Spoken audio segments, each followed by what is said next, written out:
So today we're going to bring you 10 tips for incoming college students. So what's up, you guys? This is your girl Sherfit Johnson, and I have a special guest. Hi, I'm Diamond. At Desires of Diamond. So the first tip is choose your major wisely. Yeah. And what we mean by this is basically don't choose a major just because you feel like that's the major that you need. Or your parents are telling you, hey, you need to be a dentist, you need to be a doctor, so go do that. Yeah, definitely choose a major that you like. And if you don't know exactly what major you want to do, just do your basics, and as soon as those 2 years are out of the way, you'll have some type of idea of what major you want. Yep. So tip number 1, choose your major. Tip number 2 is go to class, people. Yes, you gotta go. If you're paying for a school, you might as well get up and go to class. Like, it's no point of staying in your dorm room. You can go home. Right. Like, it's Sit kind at of home like, and watch TV. Exactly. It's like you like basically flushing money down the toilet by doing that. And even if you can't like physically go to class, make sure that you catch up on the lecture. Just what we mean is don't get behind in your studies. You know, like if you do go to a college where you can watch whatever the professor lectured and you know you were sick or something, you just can't make it to class, definitely go ahead and re-watch that and Take all notes. of the, Take notes. Where to get your books. Most schools and universities, they have a bookstore. That is not the place to get your books. It's definitely Do not. not. Because as a freshman, I spent $500 on textbooks I never cracked open. Yes, I remember in my freshman year, the first semester, $800. $800. No. It was like so pointless. Like she said, like half of the books I really didn't even use. So a few good websites to get your books. Like I get my books from Chegg. And with Chegg, basically you rent the books and they're super cheap. Like $28, $29. $29, yeah, about 30-ish per book. And that's so and free cheap. shipping. Free shipping. And they give you stuff like last time I got a Tide Pod. Now the only way I would say get your books from the university is if you like are on a sports team or something and they literally pay for them, because even if you have scholarships, like I remember the first semester when I spent the $800, I used scholarship money, but that money could have been allocated towards something else. Right. So just be smart.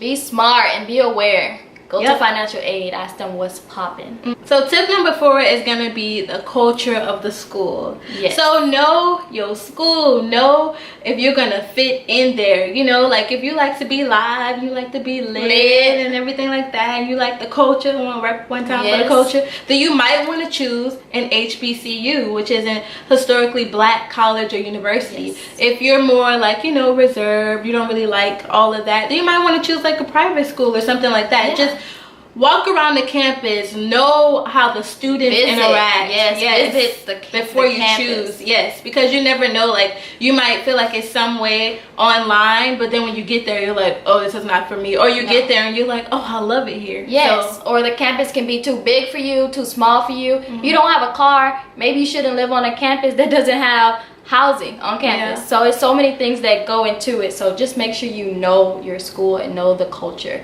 and know yourself to even pick the school. Right. Tip number 5 is all about organization. Right.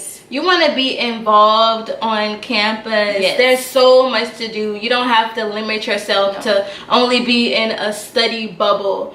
Like I'm a biology major, like I mentioned, but I'm also involved in so much stuff on campus. Like there's student programming boards. You might want to join the student government. We were in that together actually. Yeah, we were. And it was a lot of fun. And as a freshman, you get to meet so many different people when you're actually going to different organizations. If you're staying in your room, studying, sleeping, Netflixing, chilling, guess what? You're not going to meet many people at all. And that's really what a lot of college is about, is like meeting people, having friends, networking. You can meet some important people. And also like organizations, sororities. They're like sororities and frats. You know, if you're a guy watching this, then those are good things to join as well. Go to org fair. When you're a freshman, they have organization fair probably more than one time. So just go up to all the booths. Even if it doesn't look like anything you're interested in, just go up to the booth, ask them what it's about, get a pamphlet, think about it, talk. And I guarantee that joining these organizations and doing stuff outside of academics makes college so much more fun. So more fun, and also looks great on your resume to say, hey, I've been doing this for 4 years, 3 years, 2 years, or 1 year. it doesn't matter. But if your resume just says sitting at home watching, then no, sis. No. You gotta be well-rounded. Real work hard, play hard, you guys. And Diamond actually came up with this tip, like many others, but that's not the point. But what she meant by this tip is, yes, you should go out and have fun, but you should work just as hard as the fun that you like to make. I think that's what she meant when she said that. Because like being a pre-medical student, there's a lot of studying that you have to do, and honestly, if I only studied, I would go cray. So like, it's important to find that balance. That kind of goes along with the organizations that we were talking about earlier. Yes. You know, you can still go out, you can still have fun with your friends, you can go to parties, but just make sure that if the essay is due at 11 p.m. on Monday, that you have it turned in on Sunday. Yes. So you have it turned in way before. Like, don't go and party, be drunk, can't wake up the next day, your head is hurting, you can't finish your essay. Like, make whatever you're doing, make it make sense. So if you're going to that party, doesn't make sense for your academic career, which is why you're in college, don't go. Wait till next weekend, because I guarantee you there's going to be a party. Relationships. So this kind of ties in. Relationships, whether it's romantic, boyfriend, girlfriend, even if it's like friendship relationships. So I'm gonna hit on that friendship relationships. If you meet someone and you're like, oh, we're friends because y'all just met, chances are y'all probably won't be friends by the end. But don't try to, you know, get in an argument with them or anything like that. Just distance yourself from people who are not building you up in a positive way or not helping you at all. I guess I'll speak on like the relationship kind of portion. Personally, I just put my academics first. You know, I'm really not worried about that at this point. Like, I'm like such a nerd, y'all. But I would say though that if you are going to be in a relationship, still put your academics first, because that is what you're there for. And if the person that you're with doesn't respect that, then maybe you don't really need to be with them anyway. So you can just chunk up the deuces. Chunk up the deuces to them, because they're really not worth your time. Trust me, there will be other guys, there will be other girls, like after you've accomplished your goals. So but still, I do think college is there for you to date and experience. So just because you're dating doesn't necessarily mean he's your boyfriend or she's your girlfriend. Like, you can go on many dates and they don't even have to cost. Like, you can go to a football game, you can go to a basketball game, and that's just meeting new people. So don't limit yourself either. So yes, you should focus on your academics, but you should also experience love. Number 8 is self-confidence. You got to be confident. And if you're not confident, you need to just work on it, because no one is born confident. So you got to work on it, right? What you gonna say? I was born confident. I know, I was thinking I was too, but I'm talking for the people who lack a little. But yeah, though, like, even though we are like basically confident, there are times when I know personally, like, I feel like, oh my goodness, what did I sign up for? You know, I'm like, what am I doing? And so sometimes it really just takes, like, you know, a support system, Christ, number one. And good friendships. Yeah, like, because if your friendships aren't good, drop them. Yeah, just drop them. We all need a little bit of encouragement. So just be confident, know that you got this, you're there for a reason, and that you can do it. Be like proud of yourself. Know that you're not supposed you're not supposed to be perfect, and at this moment you're still growing and you're still learning. So you just don't need to be so hard on yourself. Realize that you are human, you will make mistakes, but it is okay, because you're young, you're growing, like I said, and like I also mentioned, like we mentioned, you'll be fine. You'll be fine. Just work on yourself. You'll be fine. And if you're not confident with like the way you look on the outside, you have to get confident in that, because you can't change that. I mean, if you have money, maybe you could get a boob job, maybe you could, I don't know, do whatever with your face. But at the end of the day, what you have right now is what you have. So look in the mirror, tell yourself you're beautiful until you believe it. Like, don't wait for Jonathan or Becky or Malachi to tell you, dang girl, you popping. You need to know you popping. Yeah, because you know.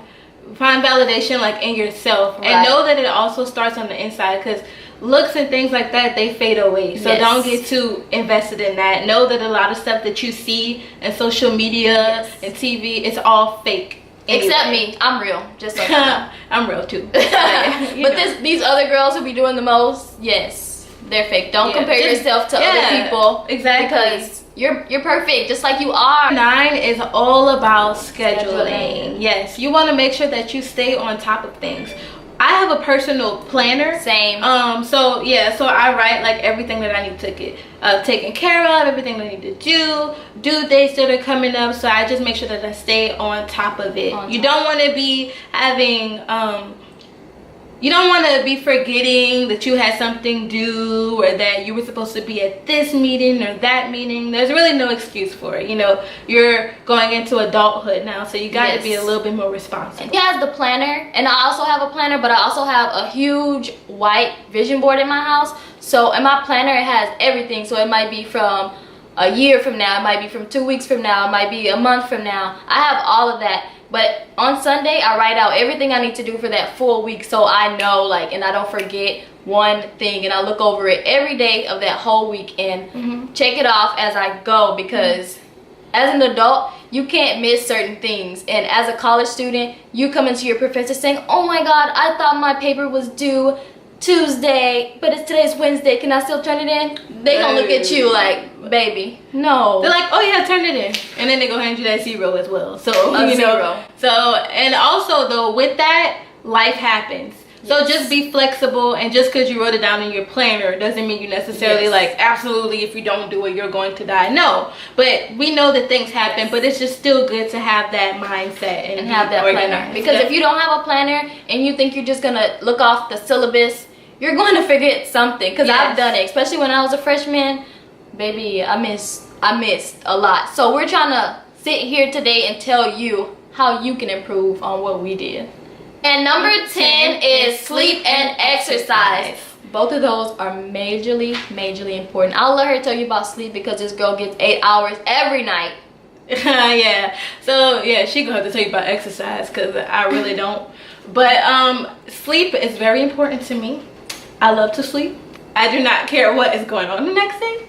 I am gonna sleep, okay? Because really, your brain cannot function like if you do not sleep. So what happens is there's like these different sleep cycles that you go through, and you, in order to activate like the long-term memory, so you need to encode stuff in your long-term memory, you actually need to sleep like at least like 7 to 9 hours. Yes. So it's really helping you out. Like, you're gonna be at your maximum level of efficiency if you get 8 hours of sleep, or like 7 to 9, you know, just roughly 8 hours of sleep. But don't stay up at 12, 1, 2, 3 o'clock chit-chatting with Bob, Billy, and Joe when you know you have to wake up at an 8 a.m. class. Like, don't even try it. Go to bed. Wait till the weekend, okay? And another thing about sleep is I personally am a morning person, so I like to get up at like 5 a.m. usually and stuff, because the hours from 5 a.m. to about 9 a.m. is when you can get a whole lot of stuff done. Like, I'm telling you, like, you wake up at 5, you'll be done with like mostly everything you need to be done with for that day by 9 a.m. That's very true. Because there's no distractions. Guess who's up at 5 a.m.? No. Only you. Yeah, like only you. You're going to be the only one in your dorm up. So there's going to be nobody asking you, come to this party, come to that party. What you doing later? Yeah. We're going to go get something to eat. Right, because they're all asleep. They still sleep. Yeah. Yes, they're still asleep. Okay, and I'm going to talk to you guys about exercise. Diamond is naturally skinny. Like, I'm a little slim thing, but exercise is so important, especially as a freshman. You're probably used to being on the thinner side, or you're probably used to being at a stagnant weight. When you get to college, you eat late, you sleep less, you snack all day, and you're going to gain weight. So you need to make sure you go ahead and exercise for that purpose, but also for your physical health in general. You want to remain healthy. Like, exercise has been proven to lower stress levels. It does lower stress, and you also feel good after. Like, who doesn't want to tweet like, I just went to go work out? That body's banging. And not to mention, like, workout clothes are like really cute. They are really cute. So don't be one of those people who just wear workout clothes to just walk around. Like, actually go and work out. Take a jog. Yes, she does that. Okay, so thank you so much for watching my video. This has been so real. Thank you, Diamond, for joining me. And this is 10 tips for incoming college students. Make sure that if you like the video, you give her a thumbs up. If you're not subscribed, subscribe to her channel. Like, I don't know what you're doing. You sleep.